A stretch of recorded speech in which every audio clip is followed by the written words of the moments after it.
할렐루야.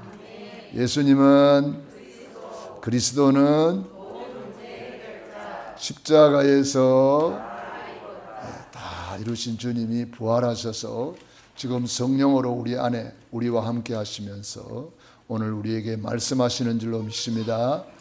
오늘 성령님이 하시는 세미한 음성을 듣기를 바랍니다. 저는 오늘 사도행전 7장 54절로 60절에 있는 말씀을 중심으로 세계를 살린 순교 정신, 이러한 제목으로 은혜를 나누겠습니다. 순교는 아무나 하는 게 아니죠. 또 순교하는 때가 있어요. 지금은 우리나라에서 순교하는 사람은 아마 없을 거예요. 우리나라도 옛날에 일제시대 때에 주기철 목사님이라든지 또 이런 분들이 순교했고요. 또 공산주의자들에 의해서 손양원 목사님이라든지 이런 분들이 순교했습니다. 지금도 저 모슬렘권에 순교하는 현장이 있기도 합니다. 지금은 우리는 그러면 어떤 순교를 해야 될까요? 순교 정신을 가지고 산 순교를 하면 됩니다. 순교 정신을 가지고 산 순교. 원래 인간은 하나님과 함께 살면서 너무나 행복했잖아요. 에덴 동산에 우리 인간만 하나님의 형상대로 창조하셨습니다. 하나님의 형상이라 하면 우리 인간에만 영혼이 있다는 거예요. 영이 있다는 거죠. 그래서 우리 인간은 영이신 하나님을 만나고 하나님과 교제하며 하나님과 함께 할 때에 너무너무 행복했습니다. 에덴 동산. 그런데 옛뱀 마귀한테 속아서 하나님 말씀에 불순종하는 죄를 짓고 행복의 근원이신 하나님을 떠나게 된 거예요. 이거는 뭐가 같습니까? 물고기가 물속에 살아야 되는데 물 떠난 것 같아요. 나무가 뿌리를 땅속에 깊이 내려야 되는데 이 뿌리 뽑힌 나무와 같아요. 우리 인간은 하나님을 떠나면 물 떠난 고기, 뿌리 뽑힌 나무처럼 되어서 어디서 와서 무엇 때문에 살며 어디로 가는지 모른 채 방황하다가 우상 숭배할 수밖에 없고 정신문제, 육신문제, 내세문제, 후속문제까지 멸망받을 수밖에 없었습니다. 영원히 불타는 지옥으로 떨어질 수밖에 없는데 하나님이 우리를 사랑하셔서 구원자를 보내주셨습니다. 그분이 예수님이십니다. 예수님이 생명을 구원해 주시려고 자기 생명을 내놓은 거예요. 그게 십자가 사건이에요. 예수님은 참 생명이신데 그 생명을 우리에게 주시려고 자기 생명을 십자가에 내놓으시고 우리에게 영원한 생명을 선물로 주셨습니다. 그 예수님은 사탄을 완전히 박살내신 참된 왕이십니다. 그 예수님은 우리의 모든 죄를 단번에 용서하시고 해결하신 참 선지자가 되십니다.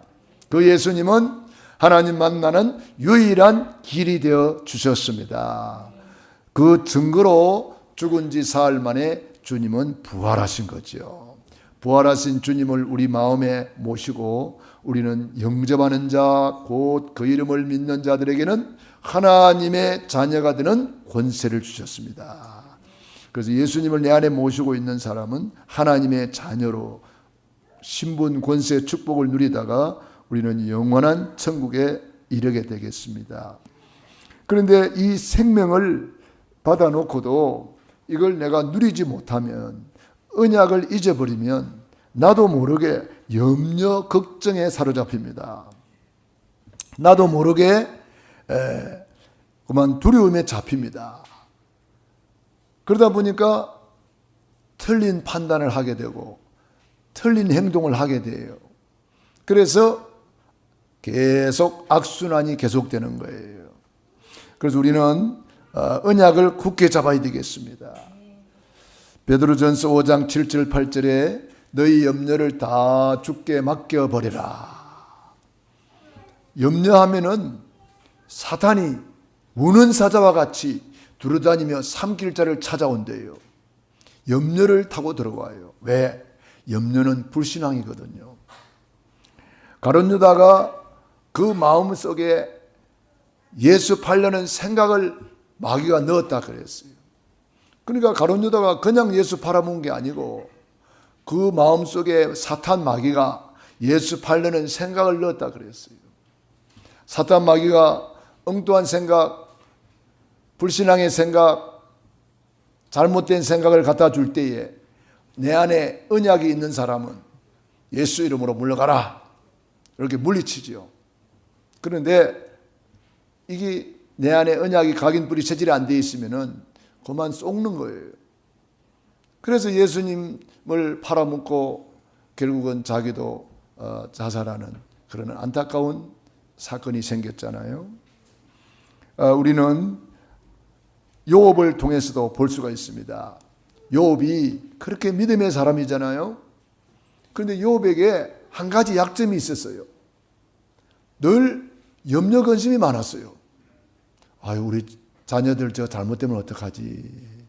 우리 자녀들 저거 불신앙하면 어떡하지? 그게 불신앙입니다. 그러니까 그 불신앙을 타고 사단이가 욥을 공격하잖아요. 그래가지고 욥이 큰일을 당하고 나서 뭐라고 고백합니까? 나의 두려워하는 그것이 내게 임하였구나. 내가 염려하던 그것이 그대로 이루어졌구나. 여러분들이요, 염려하는 것 사탄이가 잘 알아요. 그걸 탁 치고 들어온다. 그렇기 때문에 우리는 절대로 염려 근심하지 말아야 된다. 그럼 어떻게 하면 되느냐? 그래서 구원의 길을 날마다 그리면서 구원의 감사, 구원의 감격 속에 있으면 모든 것을 초월하는 거예요.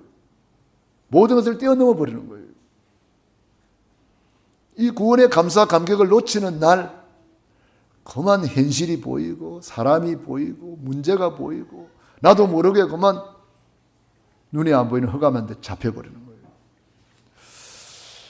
이 스데반 집사님이 오늘 나오는데 이 집사님이 성령이 충만하여 그랬습니다. 이 스데반 집사님은 어떻게 해서 순교하기까지 강하고 담대하게 거침없이 순교까지 할 수 있었느냐? 그는 언약을 제대로 붙잡고 있었습니다. 보좌의 언약, 그게 사도행전 1장입니다. 예수님은 그리스도시다. 모든 문제 해결자시다.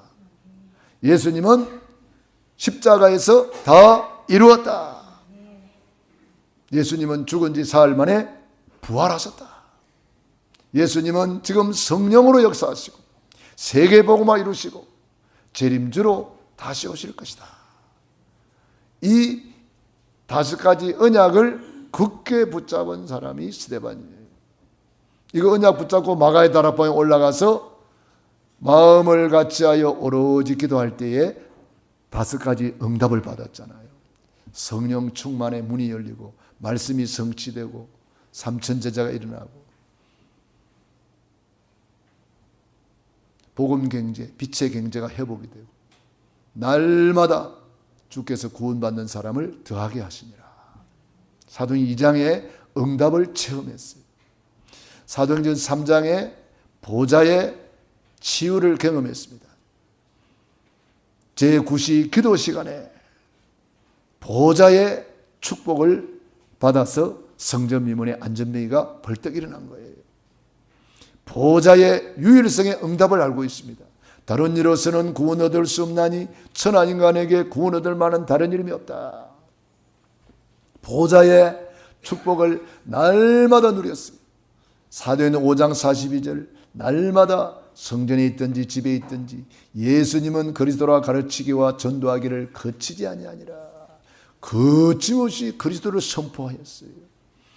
드디어 6장에 스데반 집사님이 중직자로 임직을 받습니다. 중직자의 자격이 몇 가지 나오잖아요. 성령 충만, 지혜 충만, 칭찬 충만, 믿음 충만, 말씀 충만. 이 5가지로 충만했던 이 스데반 집사님이 초대교회 중직자로 뽑히고 그때부터 두각을 나타내는데 7장에 스데반 집사님이 얼마나 복음을 확실히 전하는지 보세요. 우리가 7장을 다 읽지는 못했습니다만 여러분 집에 가서 사도행전 7장을 한번 읽어보세요. 사도행전에 이 복음이요 간략하면서도 성경 66권을 다 이렇게 복음을 설명하고 있어요. 그 중에 특별히 우리가 주목할 수 있는 것은 이스라엘이 하나님의 택한 백성으로 복음을 받아놓고 이 복음을 누리지 못하니까 출애굽 구원 받아놓고도 광야에서 금송아지 만들었던 거 그거 책망했어요. 예수님이 십자가에서 다 이루어놨는데 너희들이 지금 이 복음을 받아들이지 않고 있다. 그걸 책망한 거예요. 광야에서 불신앙했던 이스라엘처럼 당신들도 지금 예수 십자가를 보고 부활을 보고도 믿지 않고 있다고 책망했어요. 그래서 그들이 마음이 찔렸다 그랬어요. 여러분 마음에 찔리면 어떻게 해야 돼요? 회개해야죠. 그들이 회개만 했다면 대의 역사가 일어날 텐데 역사에 남는 인물들이 될 텐데 회개하지 않고 오히려 이를 갈면서 돌을 들어서 스데반 집사님을 죽이는 그런 안타까운 일이 벌어졌어요. 사도행전 2장에 베드로가 하나님의 말씀 복음을 전할 때에 그들이 똑같이 마음에 찔려 그랬습니다. 베드로의 메시지를 듣고 마음에 찔려 어찌할꼬 이렇게 회개를 했어요.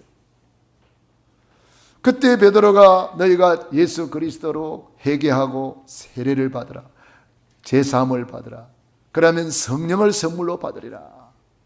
회개했다면 성령 충만 받을 텐데 이들은 똑같이 마음에 찔렸으나 회개하지 않고 오히려 돌을 들어서 스데반 집사님을 죽이는 그런 안타까운 일이 벌어졌습니다. 여러분, 그런데 성경에는 스데반 집사님이 죽었다 그러지 않고 잔이라 그랬습니다. 왜 그렇습니까? 육신은 흙에서 왔기 때문에 흙으로 돌아가지만 그 영은 주님 오실 때에 깨어나게 되어 있거든요. 부활이 있다 이 말이죠. 그걸 말씀하고 있습니다. 스데반 집사님은 지상 최대의 메시지를 전하고 지상 최대의 복음 예수님이 그리스도시다.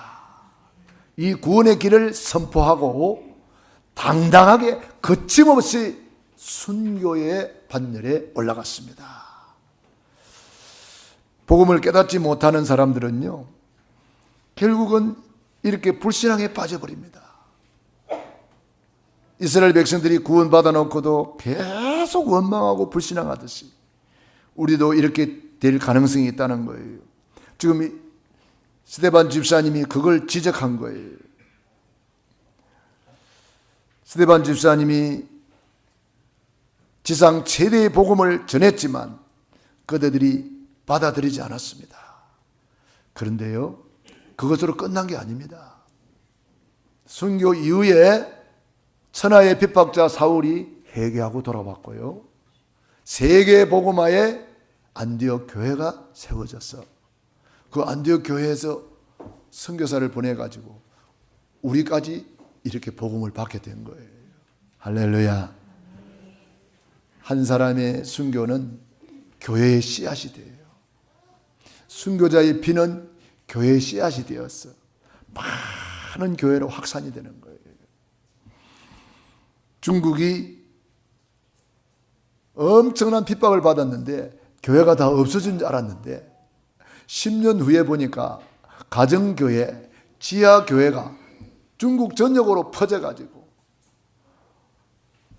수많은 영혼들이 예수님 믿고 구원을 받았어요. 핍박 속에 사실은 더 확실한 믿음이 전파되는 것입니다. 지금 우리나라와 같이 이렇게 예수 믿는다고 누가 핍박하는 사람도 없고 뭐 이렇게 하는 사람 없을 때에 예수 잘 믿는 것처럼 보이지만은 가짜가 많다는 거예요.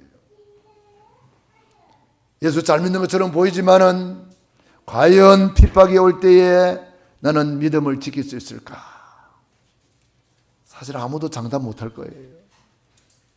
여러분, 우리는 이 순교자 스데반 집사님을 보면서 많은 것을 배울 수가 있습니다.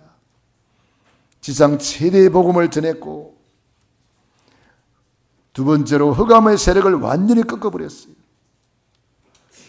스데반 집사님은 자기를 돌로 쳐 죽이는 그들을 위하여 오히려 무릎을 꿇고 크게 불러 이르되 주여 이 죄를 그들에게 돌리지 마옵소서 하고 이 말을 하고자 하니라 그랬습니다. 무슨 말입니까? 흑암을 완전히 꺾는 방법이 그들을 용서하는 겁니다. 여러분, 서로 싸운다고 이기는 게 아니잖아요. 스데반 집사님은 돌로 자기를 치는 그들을 위해서 기도했습니다. 예수님도 십자가에 못 박히면서 주여 저들의 죄를 사하여 주옵소서 이렇게 기도했습니다. 스데반 집사님도 예수님을 얼마나 많이 닮았던지 죽음 현장에서도 예수님하고 똑같은 기도를 하고 있어요. 이것은 평상시에 그렇게 살았다는 증거가 되는 거예요. 여러분, 평상시에 안 되는 사람 죽을 때 될까요? 절대로 안 됩니다. 주기철 목사님이 일제 36년 신사참배 거부로 감옥에서 7년 동안 옥고를 치르면서 순교했는데, 주기철 목사님의 평상시 좌우명이 일사가구였어요. 평상시에 일사가구의 정신으로 살았기 때문에 마지막까지도 그분은 순교할 수가 있었습니다. 평상시 안 되는 사람은요, 마지막 가서 안 되게 돼 있어요. 스데반 집사님이 마지막에 이렇게 오히려 돌에 맞으면서도 무릎을 꿇고 주여 저들의 죄들을 저들에게 돌리지 마옵소서, 저들을 용서해 주옵소서 이렇게 기도한 것은 스데반 집사님이 평상시에 그런 순교 정신을 가지고 살았고 어떠한 사람도 용서할 수 있는 그런 주님의 사랑을 깨달았기 때문입니다. 요셉도 형들의 미움을 받아서 노예로 팔려갔잖아요. 사실 인간적으로 생각하면은 두고 보자, 원수를 갚아야지 이렇게 생각할 수도 있잖아요. 요셉이 총리가 되어서 애굽에 있을 때에 형들이 그 요셉에게 쌀을 사러 왔어요. 형들은 요셉이를 알아보지 못했지만 요셉이는 딱 보는 순간에 알아봤어요. 아, 형들이 왔구나. 그때에 요셉이 조금만 다르게 마음만 먹으면은 그냥 한 칼에 형님들을 다 죽일 수 있잖아요. 그렇지만은 요셉이는 그렇게 하질 않았어요. 오히려 형들을 용서하고 형들을 도와주면서 내가 형님들을 섬기겠습니다. 형님들의 후대들을 키우겠습니다. 하나님이 형님들 앞서 나를 이곳에 보내셨나이다. 이렇게 용서할 때에 흑암의 세력이 다 무너져 버리는 거예요. 우리나라에 또 뭐 중국 소설 같은 거 읽어보면은 그런 거 많이 나오잖아요. 중국 영화 무협지, 뭐 무협 영화 보면은 그런 거 많이 나오잖아요. 원수 갚는 것밖에 안 나오잖아요. 원수 갚는 것만. 원수를 다 멸할 줄 알았더니 그게 누가 하나 살아가지고 그게 또 일어나가지고 원수 갚고 또 원수 갚고 그런 이야기 많이 나오잖아요. 피는 피를 부르게 돼 있는 거예요. 흑암은 그때 더 득세하는 거예요. 여러분, 억울한 일을 당했습니까? 예수 십자가를 바라보면서 용서하시기 바랍니다. 그래야 흑암이 꺾여요. 두고 보자 꽁 하고 있으면은 마귀가 그걸 이용해 가지고 아주 활개를 칩니다. 그렇기 때문에 우리는 살다 보면 별일을 다 만나잖아요. 억울한 일도 만날 수 있어요. 누명을 쓸 수도 있고요. 요셉은 누명을 쓰고 감옥에 갔지만 그들을 다 용서했기 때문에 흑암이 꺾여버린 거예요. 그래서 요셉이 총리가 되고 세계복음하는 주역이 되는 거예요. 우리 예수님이 우리를 이미 용서했기 때문에 우리가 우리에게 죄 지은 자를 사하여 준 것 같이 우리 죄를 사하여 주옵시고 그랬습니다. 그래서 우리도 용서해야 내가 사는 거예요. 용서해야 흑암이 꺾여버리는 거예요. 용서하지 않으면 이 흑암의 세력이 그걸 이용해 가지고 자꾸 문제를 일으키고 사탄 마귀 뜻이 분리자 이간자예요. 하나가 안 되게 만드는 거야. 형제간에 이 명절 때 되면은 꼭 그런 사건이 벌어지잖아요. 형제간에 싸웠다, 부모 자식 간에 싸웠다, 누가 죽었다 이런 사건이 생겨요. 왜 그럴까요? 그게 이제 어릴 때 받은 상처가 꽁 하고 있다가 기회가 되면 그게 기어 올라와 가지고 그렇게 그런 사건을 만들어내는 거예요. 혹시 어릴 때 받은 상처가 있더라도 예수 그리스도의 보혈의 피로 용서해 주시고 예수 보혈의 피로 덮어서 나도 용서받았으니 나도 용서하며 살리라. 이렇게 해야 되는 거죠. 그래야 흑암의 세력이 꺾인다. 예수님의 제자들 12사도들이 다 순교했잖아요. 도마는 저 아프리카에 가서 돌멩이에다가 예수님은 부활하셨다. 그걸 새기면서 창에 찔려 순교했습니다. 베드로는 십자가에 거꾸로 달려서 순교했습니다. 왜 거꾸로 달렸습니까?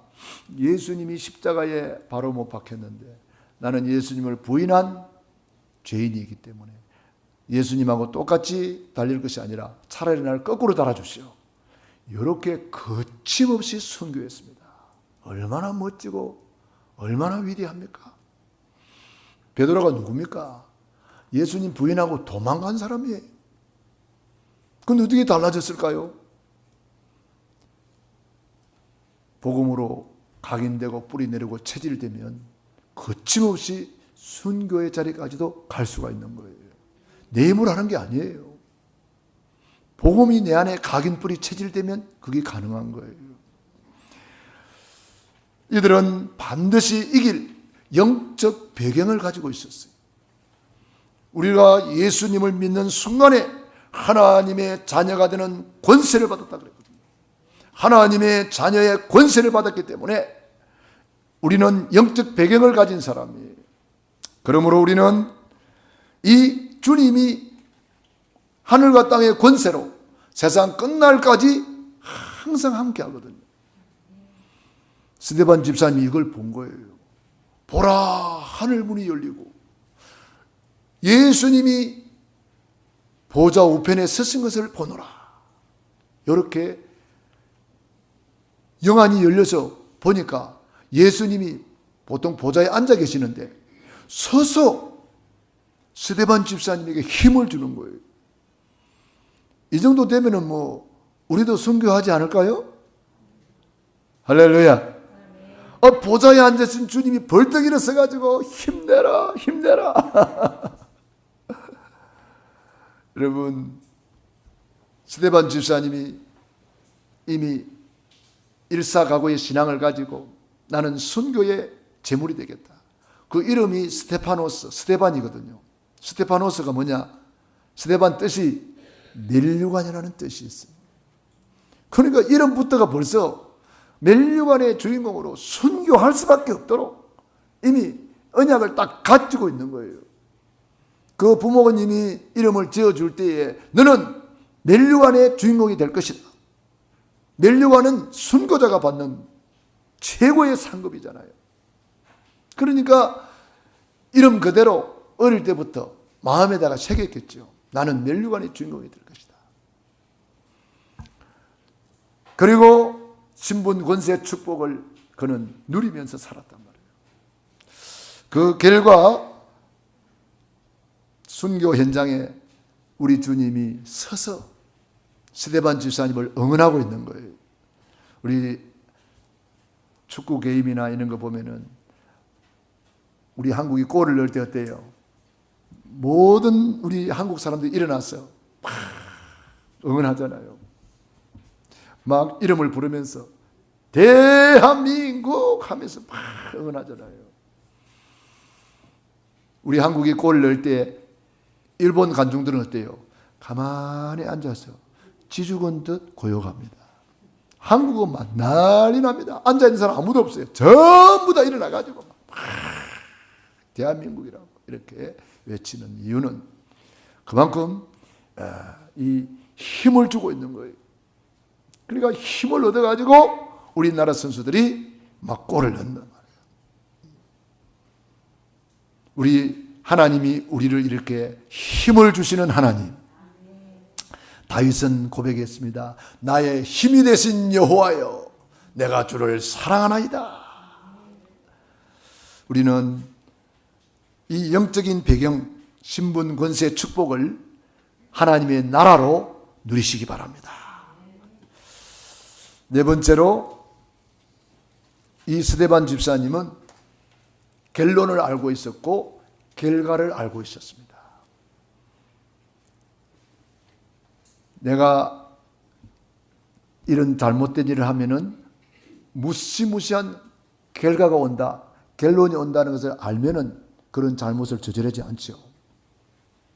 그런 걸 모르니까 함부로 죄를 짓고 그 죄의 올무에 걸려가지고 평생에 붙잡혀 사는 사람도 있어요. 우리가 복음을 위해서 헌신하고 복음을 위해서 충성하고 복음을 위해서 하늘의 미랄이 되고 복음을 위해서 옥합을 깨뜨리고 복음을 위해서 심을 수 있다면은 그 결과는 엄청나게 오는 것입니다. 30배, 60배, 100배의 결실이 오게 되어 있는 거예요. 스데반 집사님이 하늘의 미랄이 되어서 순교했을 때에 그것으로 끝나지 않았고 엄청난 열매가 맺혔는데, 그래서 천하의 핍박자 사울이가 회개하게 되고 세계 복음하는 교회 안디옥 교회가 스데반의 환난을 인하여 흩어진 자들이 세운 교회가 안디옥 교회예요. 그러니까 이 안디옥 교회를 통해서 최초로 선교사를 파송했고, 이 스데반 집사님의 순교는 교회의 씨앗이 되어서 전 현장으로 이렇게 전파가 됐다 이 말이에요.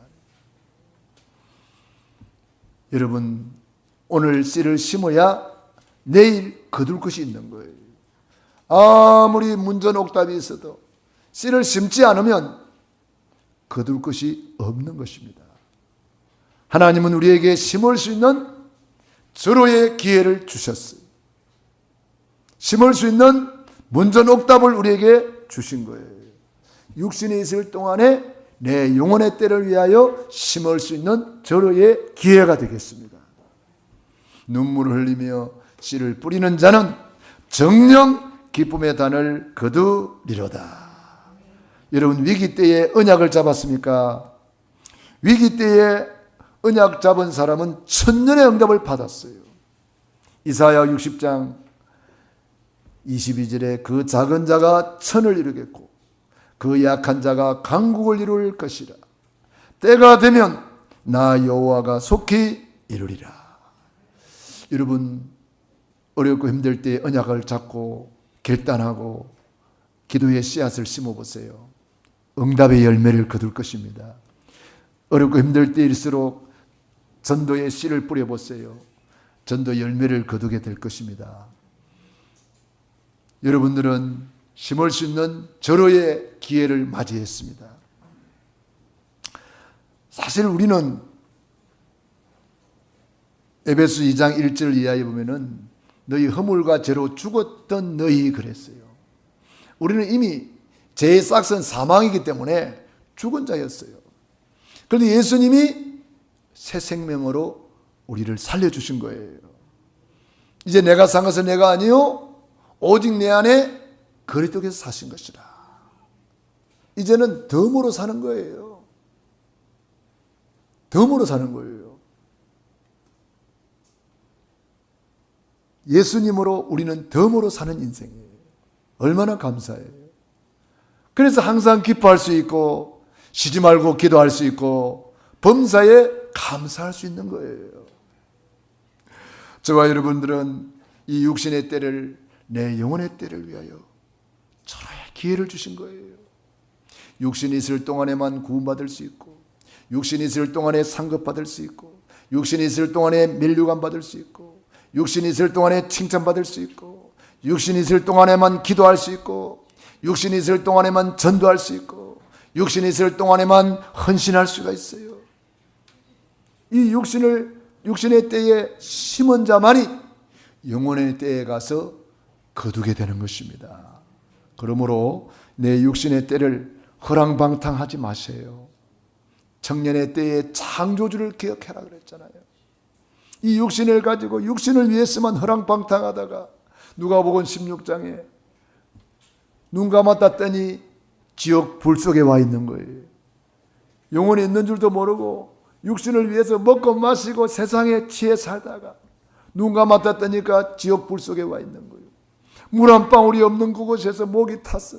물 한 방울 찍어다가 내 햇바닥을 서늘하게 해달라고 그러잖아요. 사랑하는 여러분, 우리 육신을 위해서 살아라고 육신을 준 것이 아니에요. 이 육신은 내 영혼의 때를 위하여 살아라고 주신 절호의 기회라 이 말이에요. 그래서 이번 명절에도 여러분이 가는 곳곳마다 이 자료를 가져가서 자료 전달하시고 복음 전하시고 책도 많이 나눠주세요. 이 책 속에 인생의 해답이 들어있다고, 축복의 비밀이 들어있다고, 구원의 길이 들어있다고. 그 책 속에 구원의 길도 들어있고요, 응답받는 모든 비밀이 다 들어있잖아요. 여러분 자료 전달하시고 꼭 복음을 전하세요. 절호의 기회잖아요. 명절 때 안 하면 언제 만나겠어요? 여러분들이 이런 명절을 복음 전하는 기회로, 가문 복음화의 기회로 삼아야 됩니다. 특별히 이번 단기 선교를 놓고 여러분이 기도하셔서 저는 가는 선교사고 여러분은 보내는 선교사로, 이 네팔에는 얼마나 우상이 많은지 몰라요. 세계에서 제일 많은 우상이 있다 그러잖아요. 아까 우리 장로님 기도하신 대로 3억 8천이나 되는 우상이 있다고 그래요. 인도는 우상이 3억 3천이라 그러는데 인도보다 더 많은 우상이 네팔에 있다는 거예요. 네팔에는 산도 높지만은 우상도 많아요. 제일 높은 산이 네팔에 있잖아요. 우리나라 사람들이 그 네팔에 막 가서 산에 도전하고 막 그러잖아요. 이 네팔 복음화가 중국 복음화의 문이 될 수 있고요, 인도 복음화의 문이 될 수 있습니다. 네팔의 신학교를 중심으로 이번에 사역하게 되겠습니다. 이 신학교에 많은 학생들이 공부하고 있습니다. 그 신학생들을 통해서 네팔 전역에 50개의 신학교를 세우기 위해서 기도하고 있습니다. 여러분들이 기도가 반드시 응답됩니다. 말씀은 반드시 성취됩니다. 우리 기도는 한마디도 땅에 떨어지지 않고 다 이루어지거든요. 오늘 스데반 집사님의 순교의 장면을 보면서 우리도 나의 생애를 한번 돌아보시고 나는 어떻게 주님 앞에 영광을 돌릴 것인가, 이런 생각을 한번 해보시면 좋겠네요. 그래서 우리는 지금은 순교 시대가 아니니까 어떤 순교를 해야 돼요? 산순교를 해야 돼요. 산순교가 뭐예요? 예수님 때문에 손해볼 수 있고, 예수님 때문에 내가 낮아질 수 있고, 예수님 때문에 내가 다른 사람을 섬길 수 있고, 예수님 때문에 다 낮은 모습으로, 이게 올바른 자세라 하는 거예요. 그래서 올바른 자세만 되어 있으면은 그 다음에는 하나님이 다 역사하는 거예요. 요셉이 어릴 때부터 이 올바른 자세가 되어 있기 때문에 요셉이를 무조건 축복하는 거예요. 다윗이 이 자세가 어릴 때부터 딱 되어 있기 때문에 하나님은 다윗을 무조건 축복하는 거예요. 저와 여러분이 이런 올바른 자세, 아주 중요한 자세입니다. 그래서 여러분이 항상 나는 예수님 때문에 섬기는 자다. 나는 예수님 때문에 다 낮아져서 섬겨야 된다. 나는 예수님 때문에 이런 억울한 말도 나는 들을 수 있다. 예수님 때문에 나는 손해볼 수 있다. 예수님 때문에 내가 예수님 때문에 손해본 일이 있느냐. 마가복음 10장 29절로 30절에 예수님 때문에 손해본 사람은 이 땅에서 100배나 받고 내세에 영생을 얻지 못할 자가 없느니라. 저와 여러분이 산순교자가 되기를 바랍니다. 고린도전서 10장 31절에 먹든지 마시든지 무엇을 하든지 다 하나님의 영광을 위하여 하라. 내 행동이 하나님의 영광을 가릴 수가 있어요. 무심코 던진 돌멩이가 개구리를 죽인다 그러잖아요. 무심코 한 말이 상대방을 죽일 수도 있어요. 내 은행 심사를 늘 돌아봐야 돼요. 하나님의 영광을 가릴 수가 있고 하나님의 영광을 나타낼 수가 있거든요. 그렇기 때문에 나를 빨리 내려놓고 나는 갈라디아 2장 20절 나는 예수와 함께 죽었어. 이제는 예수님이 내 안에 사신 것이다. 예수님이라면 어떻게 하셨을까? 예수님의 정신, 예수님의 마음, 예수님의 생각, 예수님의 입술, 예수님의 손과 발이 되었어. 작은 예수의 삶을 살아간다면 저와 여러분은 사도행전 11장 26절에 있는 대로 크리스찬, 그리스도인, 그리스도의 사람으로 기록되게 될 것입니다.